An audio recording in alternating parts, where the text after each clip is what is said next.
welcome to another episode of Roar Time. I am Richard Holdridge, your color commentator for your Columbus Lions. Week 2 is in the books. Congratulations. The Columbus Lions are 2-0 on the season after getting a narrow victory over the San Antonio Gunslingers on the road, 46-45. I am joined by the head coach of the Columbus Lions, head coach Jason Gibson. Coach, great win. Whew. Yes. Whew. We were watching all at home, and it was just edge of the seat, came down to the last couple of seconds. Got to stop doing that, man. I know. So, whatever. Win's a win. I'll take it. It doesn't matter. You know, I was a little upset after the game for various reasons, but 2-0 is better than 1-1. And that would have been a long trip home had that game not went out in our favor. So, we scouted San Antonio. I knew they had some players. They just didn't play well the first game. Robert Kent was a huge addition for him. He's a veteran quarterback that knows what to do with the football. He made some plays when plays needed to be made. And as crazy as it sounds, I mean, it was probably the worst game we've played, in my opinion, coupled with some other things. And to go on the road, play as bad as we did, turn the ball over 3 times, not carry a kicker, and still win the game. I'll take it. Yes, congratulations, Coach. And you're 2-0 going into the bye week. What are some of the focus and preparations that you're going to plan for your players on the bye week and getting ready for Jacksonville in a couple weeks? Really, it was good for us to have this bye week after 2 weeks, to evaluate what we have. There's some things that we had to change. I can't tell everybody. It's top secret. But just evaluate the players after 2 weeks. It gives us a week to study more film, watch other games, get a little bit healthy. I mean, I kind of hate the bye weeks, but it's not a bad point to kind of regroup and to have that extra week going into a tough Jacksonville game at Jacksonville. So, we practiced twice this week. We practiced Tuesday and Wednesday. They'll have off. They had off today and Friday, Saturday, Sunday. We'll be back Monday ready to go to work. All right, so early in the books for the National Arena League, we get ready for week 3. Right now, you and Carolina both 2-0 on the season. Albany and Orlando are 1-1. San Antonio and Jacksonville both 0-2. Have you been looking at the other teams and getting prepared? I know you got Jacksonville coming up in a couple weeks, but you also host Albany on May the 28th. Is there anything that has intrigued you about the league so far? Would it be bad if I said no? I mean, I've seen some clips here and there. I mean, right now at this point early in the season, I'm just worried about me. I'm worried about us, what we do well, what we don't do well, and our players. And then the team that we're focusing on this week. And of course, every coach is going to say, it's game to game, for us, and we don't look ahead. And that's probably a lie. I mean, I know what the schedule is, but I just really haven't had time to sit there and indulge in the other games, because I know with a bye week, I'll be able to do that this weekend. This weekend was my, let's fix us. Then I get a chance to really sit down and watch all the other films and break it down, because watching film from somebody from week 1 is really a waste, because it's not going to be the team I'm going to see anyway. So that's kind of how my mentality is. Well, let's break down this game against San Antonio. Starting in that first quarter, the Columbus Lions, they get the ball first, but with the turnover, San Antonio scores first. And it's back and forth. You didn't carry a kicker, so you had to go for 2 every time. Right. It was back and forth. San Antonio strikes first, going up 6-0. But then you score a touchdown and get the 2-point conversion to make it 8-6. But how important was it when San Antonio was leading 20-14 to score that touchdown right at the end of the half? It was huge, because it felt like we were just trailing the whole game. You come out first play of the game, offensive pass interference, holy cow, that was insane. It was penalty, interception. And it kind of set the tone for the whole first half. We were just constantly, even though we went up 8-6, it was and then we squibbed the kick to the 10-yard line. And it was just a constant trying to get back in the game, and then we got that touchdown right before half with no time on the clock. And you go into halftime 20-20, playing as poorly as you did. And they were getting the ball back too. I didn't want to go down 20-14, them come out with the ball and go up 28-14, because all of a sudden now, and I've always tell people this, you let somebody believe they're in the fight, and they'll stay in there, they'll fight. And we did, and they. They played hard. They played good. But, again, to get on the road and going to halftime 2020 was absolutely huge for us. So coming out of that second half, San Antonio did score and kick the extra point. They're up 27-20. But 2 key plays in the second half. that changed momentum, that gave you just new signs of life? You stopped them on a 4th down while they were in your territory, and then you got a big turnover. You were able to take the lead. What was going through your mind in that second half when you were exchanging blows back and forth, but you were able to take the lead on San Antonio and you had the ball? Don't let this come down to kicking. That's really what was going through my mind. I'm looking at the score, and all of a sudden they started going for 2. They struggled with kicking a little bit.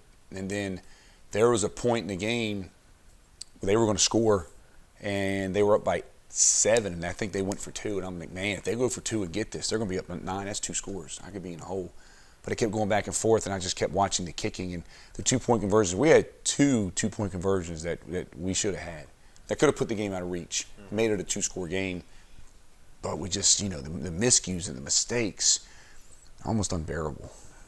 Coach, I want to talk about the last couple of sequences before the game ended. You had the ball up by 1. You were trying to run out the clock. There was a penalty, but San Antonio declined the penalty. Smart. And so you're up by 7. If you go for 2 and get it, you're up by 9. The ball game is over. But you fail on the 2-point conversion, you're up by 7. They run the kickoff back. That was and good. they get ready to tie it up, and they miss the extra point. And what's crazy about that, there's 22 seconds left to go.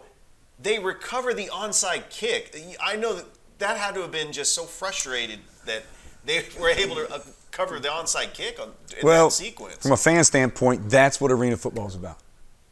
That sequence of plays. But, they had 2 timeouts with 30 seconds or 50 seconds left. We could have random play 2 times. They could have called 2 timeouts. I could have ran the clock down to maybe 20 seconds. Okay, and then they would have gotten the ball back. They let us score.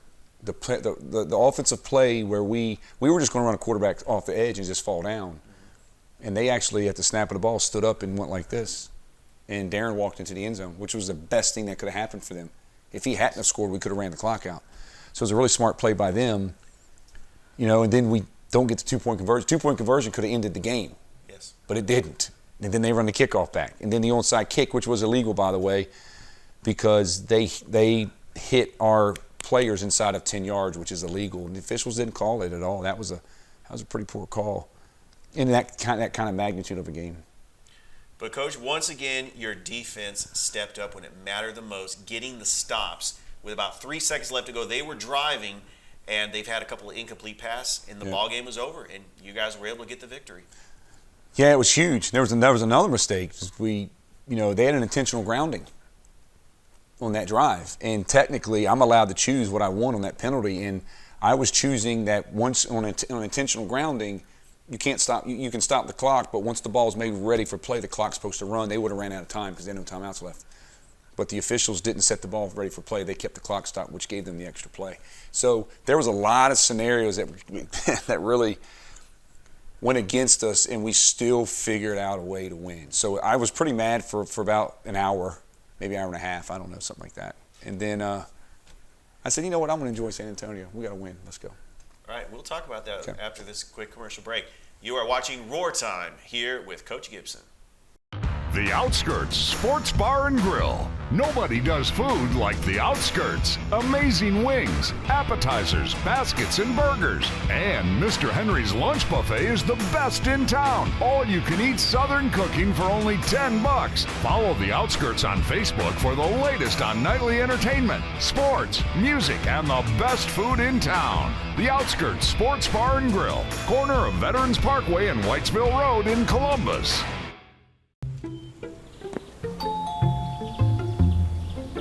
Perfect timing. Come on in. It's just not cool in my house. It normally makes a noise. I don't know why it's not. How'd you fix it? I can't believe it. You fixed it. Let's be honest, climate control's not that easy. We love what we do, and there's nothing better than a job well done. To be there when you need it most.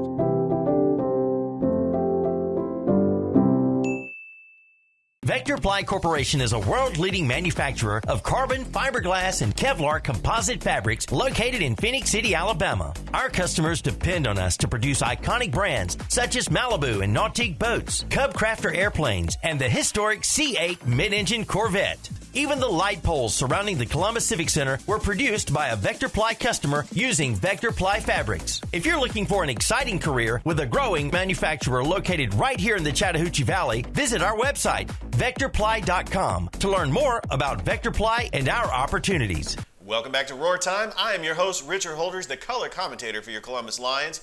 Coach Gibson, we're back here, and let's talk about that trip to San Antonio. How was it?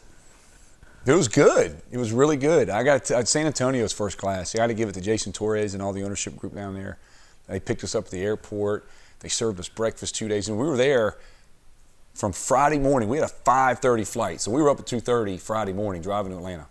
So that was a long weekend. We got there at maybe 9:30, 10 o'clock on a Friday, hung out all day Friday night, all day Saturday into the game, and then we had a 6 p.m. flight on Sunday. So we had to kill time on Sunday all day. And we practiced Friday night. We did a walk through the local high school, which was really cool, on one of the high school campuses. Huge stadium. It was great. It's what you think of when you think of Texas football. And then Saturday, of course, we had to stay focused on the game. I didn't let anybody go do anything or run around. Everybody wanted to go down to the Riverwalk and go see the Alamo, but I said, let's play this game and win first. Thank God we did. And then Sunday morning we woke up and decided to take everybody down to the Alamo and check it out. And then we went to the Riverwalk and took all the guys out to eat and drinks and just had a really good time. It was a really good time. Well, that's great. It's great that San Antonio does have a team in the National Arena League. I mean, San Antonio is just a great city, and I'm glad that you and your team were able to just enjoy that. And it feels a lot better coming off a win, especially on the road. And I know that with Jacksonville coming up in 2 weeks, I know you got the bye, and so you're going to give your players some rest and then have some practices and focus on Jacksonville. Right now, Jacksonville is 0-2, and you play them 2 more times this year. Right. And they had a very close game with you, and then I don't know if you caught that Albany Empire game. They lost 61-60. I mean, so Missed the extra point. They missed the extra point. So Jacksonville, right now at 0-2, I know they're really desperate for a win. We could easily be 0-2. You're talking about an overtime win and a 1 point win on the road. So I know how that feels. But that's what's great about the National Arena League is who has the ball last has a chance to win the game, kind of like a basketball game. But Jacksonville's going to, they're very well coached. I was shocked. I thought Jacksonville would beat Albany. I thought Cy and them do a good job down there. They're playing at home. I figured that was a shoe-in. So, wrong again. And but they'll be ready. They'll make adjustments. They're going to definitely be ready for when Columbus comes into town. And we got to get better. I don't know if we played the way we did against Jacksonville week 1, the San Antonio game's not even in question. It's a blowout. But I thought we played worse. And, for our standard. And so if we play like we did this past weekend in Jacksonville, they'll beat us by 20. So we got to make those corrections. Well, let's talk about your players. Quarterback Darren Daniel, he's got 2 games under his belt so far. I mean, he's had some turnovers in the first and the second game. I know that's something you can clean up during the bye week. But with Jarman Fortson, your ultimate Ironman player, he won Ironman Player of the Week last week. But you also have Darren Townsend, great kickoff returner. Has there been any players that has stood out to you, Coach, that has really stepped up in practice and they've made an impact in the game? Obviously, Jarman. I mean, Jarman's just an athlete. But to be fair to our team, Kerry Starks, but to be fair to our team, they're all playing well. They're all playing well as a unit. The superstars, the non-superstars, if you want to call it that way, nobody really carries that title in practice. Nobody carries that title on the field. I mean, it was fun to be in San Antonio. We went to Buffalo Wild Wings Friday night. We went to the Alamo Sunday, and then we all went and had drinks and ate down on the Riverwalk. And I sat back and just watched how our players interact. To me, I always do that. And just see, are there cliques? There are some guys that do this, and there's not. All of our players have a pretty good bond and a respect for each other, and they do a good job. And when you have that, that's what makes a good team. And to have that so early with our team is pretty cool to watch. So all the players stand out. And I don't think there's a player that we have right now that them being so universal. We got 4, 5, 6 guys that could play multiple positions, not just the position they're at, not just wide receiver. I got guys that can play wide receiver DB, turn wide receiver jack, you can turn around and play fullback Matt. It's just, we just have a really good group of athletes, and I like what we have. So. All right. And the next home game for the Columbus Lions is May the 28th, Memorial Day weekend against the Albany Empire. I know that the Columbus Civic Center is going to be rocking, should have a lot of fans out there, and good luck the rest of the season, Coach. Yeah, good deal. We're not leaving. We're coming back next week to talk, right? Okay, absolutely. Just making sure. He said good. He said good luck the rest of the season. I'm like, am I going somewhere? Am I getting fired? Do you know something I don't know? Oh, okay. yeah. I mean, like, as we continue these broadcasts weekly, good luck rest of the season, and just be, good luck against Jacksonville, and we'll see you back at the Civic Center against Albany on May the 28th. Definitely. All right. That was head coach Jason Gibson of the Columbus Lions. Thank you once again for watching another episode of Roar Time. Stay tuned for next episode. Hope that everybody has a great night.